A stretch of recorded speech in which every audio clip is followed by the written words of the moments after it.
मैं आप सब लोगों का बहुत धन्यवाद अभिनंदन करता हूँ कि आप सब हमारे प्रेस कॉन्फ्रेंस पे आए और हमें उम्मीद है कि आप हमारी जो बातें हमसे सही तरीके से सुनेंगे। ऐसा है कि समाजवादी पार्टी ने मुंबई महाराष्ट्र में मिशन मुंबई शुरू किया है इलेक्शन को लेकर। पिछला जो लोकसभा का इलेक्शन हुआ उत्तर प्रदेश, महाराष्ट्र और वेस्ट बंगाल ने बहुत अच्छा काम किया। इस संविधान को बचाने में सबसे आगे समाजवादी पार्टी खड़ी रही। देश को बचाना है, डॉक्टर भीमराव अंबेडकर के वसूलों पर लोगों ने वोटिंग किया और समाजवादी पार्टी की 37 सीटें चुनकर आई, जिससे समाजवादी पार्टी में एक जश्न का माहौल है। और अब हम देश की तीसरी पार्टी बन चुके हैं और मैं अब समाजवादी पार्टी को माननीय अखिलेश यादव जी के नेतृत्व में नेशनल पार्टी बनाने का संकल्प है। तो अब ये इलेक्शन महाराष्ट्र का है, मिशन महाराष्ट्र शुरू किया गया है। हमारे 37 मेंबर ऑफ पार्लियामेंट सांसद चुनकर आए, पहले 5 थे, अब 37। अब वो उन सबको हम मुंबई बुला रहे हैं। 19 जुलाई शाम 4 बजे रंग शारदा में 14 का कार्यक्रम होगा। उसके पहले हम लोग उनको जो है मनी भवन ले जाना चाहते हैं। सब लोग बहुत उत्सुक हैं, मनी भवन जाना चाहते हैं जहाँ गांधी जी ने बहुत समय बिताया। उसके बाद वहाँ से चैत्य भूमि जाएंगे। चैत्य भूमि पे के सामने शिवाजी महाराज का पुतला है, शिवाजी पार्क में। उस पुतले पर वो हाथ चढ़ाएंगे। फिर वहाँ से अगर हो सका तो सिद्धि विनायक मंदिर भी हमारे जो चुनकर आए हुए अयोध्या से सांसद हैं अवधेश प्रसाद जी, वो भी वहाँ जाना चाहते हैं। तो ये कार्यक्रम करते हुए हम लोग पहुँचेंगे सीधा सिद्धि विनायक से रंग शारदा पहुँचेंगे। रंग शारदा में इनका कार्यक्रम, उनको स्वागत कार्यक्रम होगा। ये आप लोगों से निवेदन है कि आप लोग इसको अच्छी तरह से, प्रिंट मीडिया हो या इलेक्ट्रॉनिक मीडिया हो, इसको अच्छी तरह से कवर करें। इसीलिए आज हम लोगों ने आपको तकलीफ दिया है। हमारे सांसद आएंगे यहाँ पर और यहाँ की जनता को आह्वान करेंगे कि हमें इस देश के संविधान को बचाना जरूरी है। संविधान रहेगा तो देश रहेगा।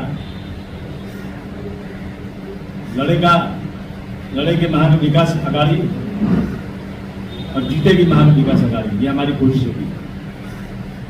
अभी हम लोग महान विकास अघाड़ी में हैं, हम लोग साथ में काम कर रहे हैं। जी अबू भाई, उत्तर प्रदेश के बाद महाराष्ट्र सबसे बड़ा स्टेट है जहां से सांसद आते हैं, 48 सांसद आते हैं। और महाराष्ट्र विधानसभा समाजवादी पार्टी के लिए कितना महत्वपूर्ण है। 37 सांसदों को यहाँ उतार करके क्या आप लोग मिशन महाराष्ट्र को फतेह करने की कोशिश करेंगे, ताकि यहाँ पर भी सिंगल लार्जेस्ट पार्टी बनने की कोशिश करेंगे, या जो भी है उनको एड्रेस करने की कोशिश करेंगे? देखिए, ये महाराष्ट्र जो है ना, समाजवादियों का गढ़ रहा है। बड़े बड़े समाजवादी नेता इस महाराष्ट्र में पैदा हुए और अब फिर से हम समाजवादी सोच विचार को, डॉक्टर गांधी के सोच विचार को यहाँ कायम करने के लिए हम लोग पूरी कोशिश करेंगे कि हम लोग महाराष्ट्र में ज़्यादा से ज़्यादा सीटें चुन कर आएँ। हमारा मकसद यही है, इसीलिए हम ला रहे हैं इनको कि आकर ये लोग किस तरह से लड़े हैं इलेक्शन, क्या इनके मुद्दे रहे हैं। सबको सब कार्यकर्ताओं से बात होगी, जनता से बात होगी, आपसे बात होगी और ये मिशन शुरू करके हम लोग महाराष्ट्र से फिरका परस्ती को ख़त्म करना है और महाराष्ट्र में समाजवाद लाने की कोशिश करना है। महाविकास आघाडीमध्ये आधी 3 मोठे पक्ष आहेत, तुम्ही सहकारी पक्ष आहात। ज़्यादा कम पे कोई सवाल नहीं है, हम बात कर रहे हैं, परंतु हमारी ये कोशिश होगी कि वोटों का बिखराव न हो। देखिए, हम यहाँ सीट लेने वाले हैं, देने वाले नहीं हैं। उत्तर प्रदेश में हम देने वाले हैं, यहाँ लेने वाले हैं। तो उत्तर प्रदेश की सिचुएशन और थी, यहाँ की और है। हमारे नेता श्री अखिलेश यादव जी ने लिस्ट पूरी दे दिया है। अब वो लिस्ट है, अब मैं उसके बारे में क्या कहूँ आपको, लेकिन मेरी ये कोशिश होगी कि जिस तरह से यूपी में इंडिया अलायंस एकजुट होकर के उसने हराया है। इसी तरह से महाराष्ट्र में तमाम नेताओं को सर जोड़कर बैठना चाहिए और जिद नहीं करना चाहिए। हम जितनी सीटें हम लेंगे, हम जीतेंगे तो हम किसके साथ जाएंगे? हम महाविकास अघाड़ी में रहेंगे, हम सांप्रदायिक लोगों के साथ तो जा नहीं सकते। इसलिए मुझे उम्मीद है अभी तक सीटों के बंटवारे पर हमारी यहाँ कोई बात नहीं हुई है। बात अखिलेश जी ने वहाँ दिया है, उनके अध्यक्ष को दिया है। जब जरूरत पड़ेगी बुलाएंगे, अखिलेश जी बोलेंगे तो मैं जाके बात करूँगा। सम्मानजनक सीटें अगर नहीं मिलती हैं, लगातार बात कर रहे हैं, अगर सम्मानजनक सीटें नहीं मिलती है, क्योंकि 37 सांसदों को अगर आप उतारेंगे तो 37 विधानसभा कम से कम टारगेट करने की कोशिश रहेगी आप लोगों की। लेकिन अगर सम्मानजनक सीटें नहीं मिलती है तो महाराष्ट्र समाजवादी पार्टी का क्या रहेगा? सितम करोगे सितम करेंगे, करम करोगे करम करेंगे। हम आदमी हैं तुम्हारे जैसे, जो तुम करोगे वो हम करेंगे। जी का रिकॉर्ड ये रहा है महाराष्ट्र का कम से कम कि आखिरी वक्त में 12 बजे रात में जाके आपका जो है अलायंस टूट जाता है। तो क्या ऊपर इंडिया अलायंस तो है वो सही है, इसलिए आपने यूपी में इतनी ज़्यादा अच्छी कामयाबी दी। क्या आपको लगता है कि फिर वही तारीख बनाई जाएगी या आप इस बार मौका देंगे वो इसका बनाएंगे आपको? देखिए, ना उम्मीद ही खुश रहे, उम्मीद तो जिंदा रहना चाहिए और अभी हमें उम्मीद है। और चूंकि अब जो है, इसके पहले कांग्रेस का, समाजवादी पार्टी का देश में अलायंस बहुत कम हुआ। नेताजी थे, नेताजी कहते थे कि ठीक है हमारा अलायंस कांग्रेस से नहीं होगा, लेकिन आप महाराष्ट्र में यहाँ की जनता के लिए जो अच्छा है हमको आपको पूरी छूट देते हैं। लेकिन अभी ऐसा है कि कांग्रेस से, एनसीपी से जो है, मेरा कहना है कि देखिए बहुत जगह पे इलीगल कंस्ट्रक्शन होता है और यहाँ हमारे मुंबई देश की राजधानी है, इंटरनेशनल सिटी है। फुटपाथ पे लोग झोपड़े बना लेते हैं और बनाने के बाद जब एक कोई रूल आता है तो 2011 तक लीगलाइज करने को घर दे दिया जाता है। देश में लोग गरीब हैं, परेशान हैं, घर नहीं है, लोगों के पास छत नहीं है। ऐसे लाखों करोड़ों लोग हैं।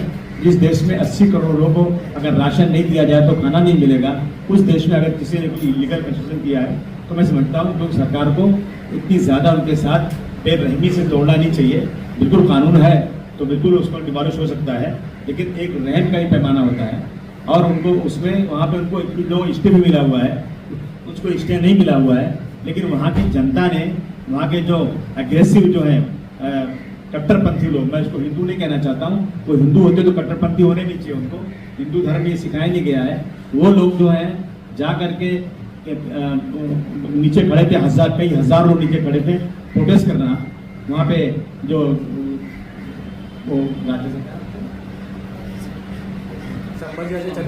वो लोग, उनके नेतृत्व में हो रहा था कि वहाँ पर प्रोटेस्ट करेंगे कि उनको हटाया जाए। ठीक है, प्रोटेस्ट कर सकते हैं आप कानून के दायरे में लेके, लेकिन उसमें से कुछ लोग ऊपर चढ़ गए और जा करके वहाँ पथराव शुरू कर दिया। उन्होंने पथराव हुआ तो वहाँ तो कुछ पथराव हुआ, इसमें कई लोगों को चोट भी लगी है। उसके बाद पुलिस आई, पुलिस ने हटाया वहाँ से, लेकिन कुछ लोग वहाँ से भाग के चले गए। गाजा क्या जगह है वहाँ पे गए, वहाँ पर जाने के बाद 3 किलोमीटर दूर है, उस मस्जिद में घुस करके जिस तरह से उन्होंने मस्जिद को तोड़ा है, मैं समझता हूँ हमारा खून खोल रहा है। हम जीते जी इसको बर्दाश्त कर रहे हैं, यही बहुत बड़ी बात है। कुरान शरीफ को जलाया जाता है, फाड़ा जाता है, हथौड़ा लेके 3 दहाड़े में आदमी चढ़ करके पूरी गुंडागर्दी से, दादागिरी से उसका मीनार तोड़ रहा है और सब देख रहे हैं। एक बार बाबरी मस्जिद पे हुआ था, अभी इसी तरह से ये हुआ है। मतलब मैं समझता हूँ ये बहुत ही अफसोसजनक बात है। अफसोस है हम लोग इस ऐसी हुकूमत में हैं जो हुकूमत इस पर कुछ नहीं कर रही है। मैं कह दूं आपको कि जब कहीं माइनॉरिटी मुसलमान कहीं पत्थर चलाता है तो उस पर 307 होता है। मेरे पास बहुत सारे एग्जाम्पल हैं, लेकिन अगर वो लोग पत्थर चलाते हैं तो उन पे 307 नहीं होता, उन पे 153 होता है और उसका सैंक्शन मिलना चाहिए गवर्नमेंट से। सैंक्शन नहीं मिलता, वो लोग छूट जाते हैं। ये जानबूझ के हो रहा है देश में, और अभी जो हुआ है दुनिया देख रही है किस तरह से तोड़ा गया है। मैं इसकी खुली निंदा करता हूँ। जो भी हम सब समाज के लोग मिलकर के सरकार पर दबाव डालेंगे। हमारा पहले से कहना है कि टेररिज्म का कानून लगाया जाए।